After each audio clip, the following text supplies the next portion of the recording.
You see the chickies? Chickies?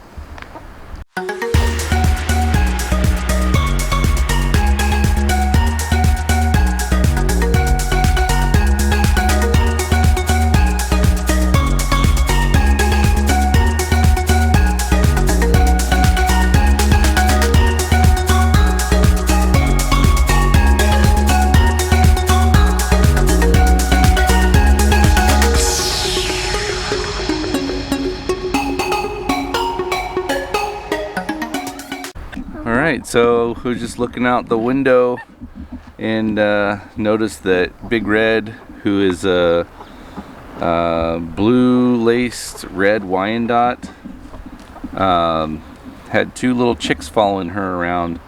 She'd been sitting on a little clutch of eggs on the floor of the coop in there for a little while, and just kind of let her try to hatch them out. Didn't know if anything was going to come out of them or not, but she's got two, and that's probably all she's going to sit on. Most of the time, once they start tending to the chicks, they kind of abandon whatever's left on the nest there. So hopefully nobody picks on them and they make it. But is the wind blowing on you?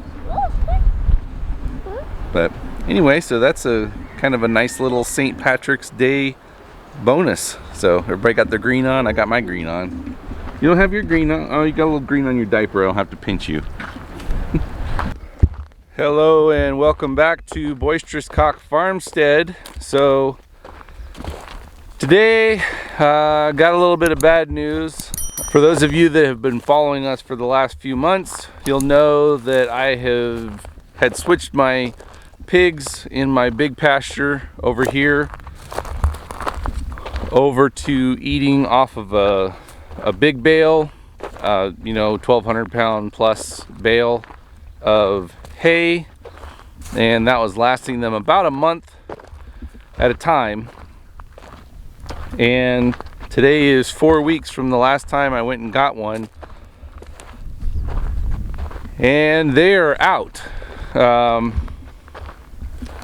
So not only are they out of the big bales, but they're out of the small bales of that same type of hay, which is a Sudan grass hay. And so I'm having to try to find an alternative here since it's still brown. We haven't gotten any vegetation popping up this spring yet. So I've got to figure out how to bridge that gap without costing myself a fortune, because there is rye and alfalfa available, but those are like $18+ per bale, and that's just too expensive for me. So last year I didn't actually do the fodder system. There was some damage to the water line supplying to the mobile home where I have the rack system for the fodder, and so I'm going to need to get that up and running again as soon as it's not freezing anymore. We might be out of the freezing, but I also may go ahead and just run galvanized pipe underneath the mobile home so that I don't have to deal with freezing in the future, at least on the run out to that spot. But yeah, it's a little bit of a bummer, but as with anything, we'll just have to roll with it. Hey girls, we got Tootsie and her little baby. So let's go check on these pigs and also do a little walk around and see if there are any signs of vegetation popping up, at least in the pasture. I have had some around certain areas of the house that usually have like rain runoff, so there is some signs that things are popping up, and some of my trees that I've got, my saplings over there, they've started to bud out, but I need to look in the field here and see what's growing.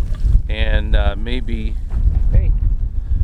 actually start doing some pivot sprinklers out there and throw some wheat seed or something out and try to get something green growing up in the small pasture that nobody's in right now, so that I can let them out here in a month or so and just kind of bridge that gap for now.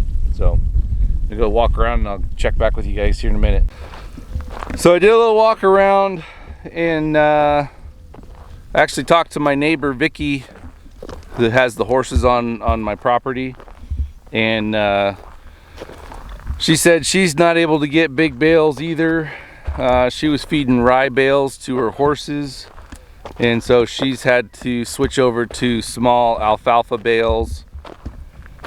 And just walking around here, there's really no green to speak of out in the pasture here. And I had already decided that today or tomorrow what I was going to do is I was going to get a new bale, a new big bale, and put it in the middle pasture, which is like 2 acres, and it's attached to the hog barn and everything. And I was going to take the hybrids that are about 6 months old now off of grain and put them on the free choice hay that everybody else had been on here in the big pasture. And then I was going to move the 3 boars that I have over to the big pasture so that they were kind of on some extra land, and they weren't going to be able to give enough pressure on whatever vegetation starts popping up in here during the spring to do any damage or anything. And so I'd already made that decision, and then I found out that I'm not going to be able to get that big bale to put in the middle. So I'll still probably rotate them, and although I was going to cut them off from the grain, it looks like I'm going to have to keep them all on grain to some degree, and maybe even increase it a little bit for some of the other. I got somebody following me there. Maybe even increase it and start giving some to this group over here, which if I combine them, that'd be easy to do. But then there's not going to be, they won't get a lot. I mean, I only do like 20 pounds or something like that per bucket, and I could do 2 buckets per group.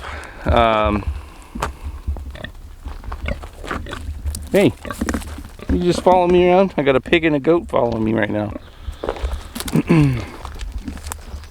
So anyway, I'm just doing kind of a preliminary walk around. I got the horses following me too. Hi girls. Are you following me too? They don't usually follow me around. Let's see if I can get some pets out of them here. Hi ladies. Come here. Well, I'll just stand here and talk, and you can come up behind me then. How's that? So I'll still probably combine the 2 and oh,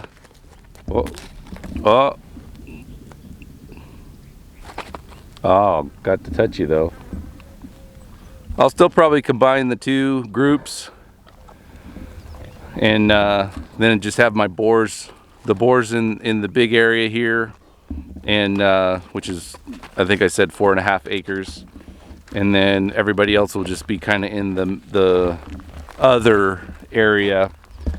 And I have had the boars in the grasture area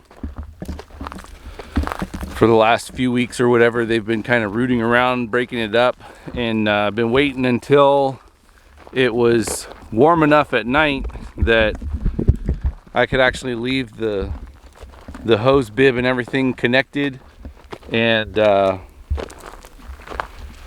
can run the the sprinkler off of that.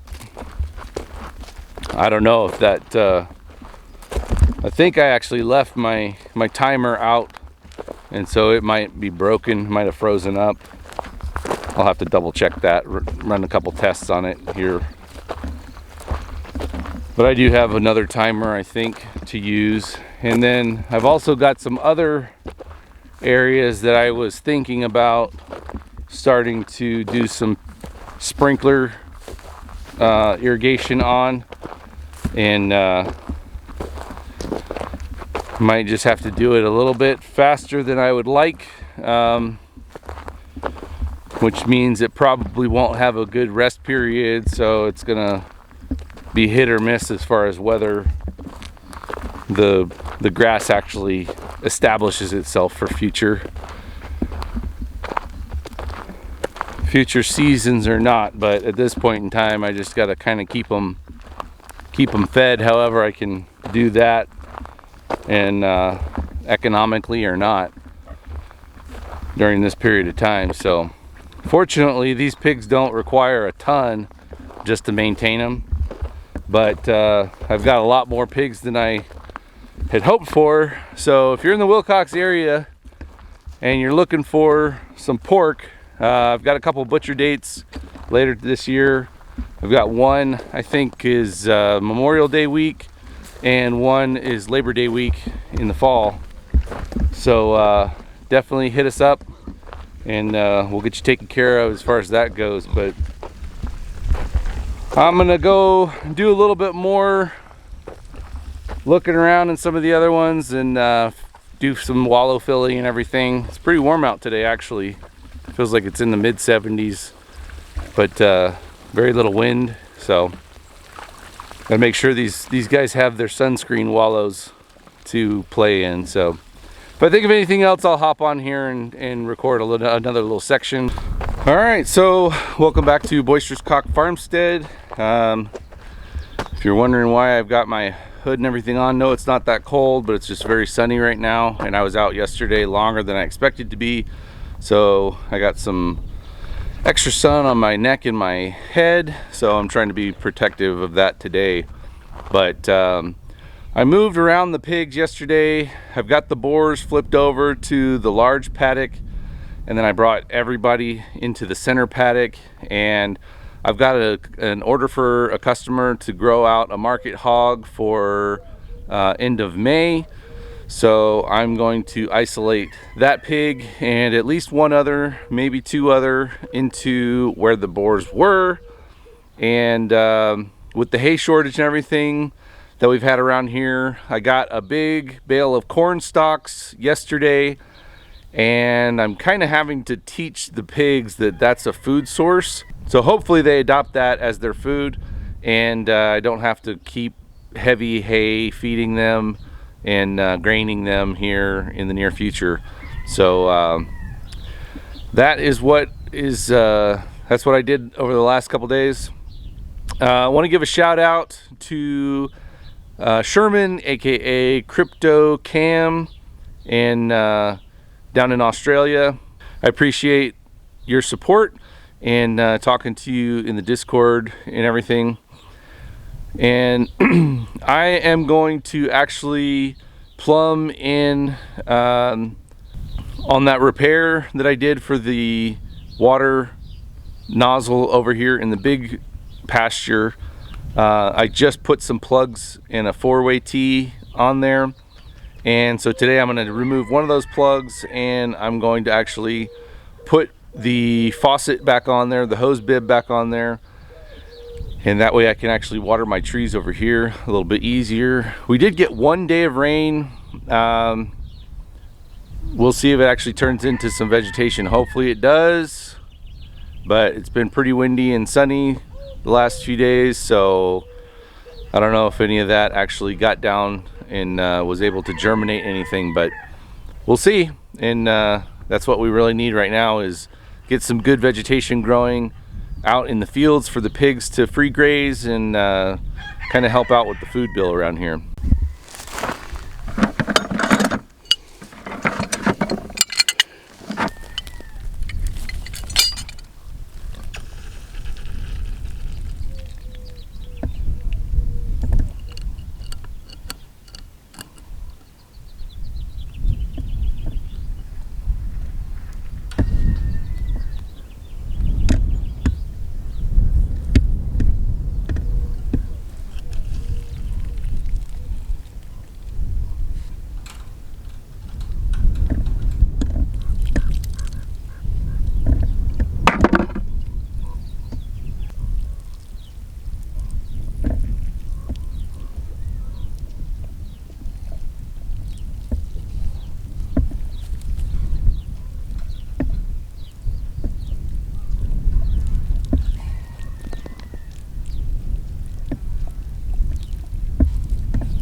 tested, leaks are all good, and filled this bucket up a couple times and watered the trees nearby here. So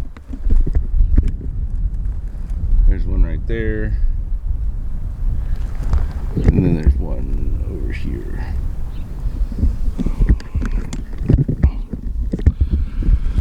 So that's it for the repair part of it, and we'll go out in the field and just kind of do an animal check here real quick.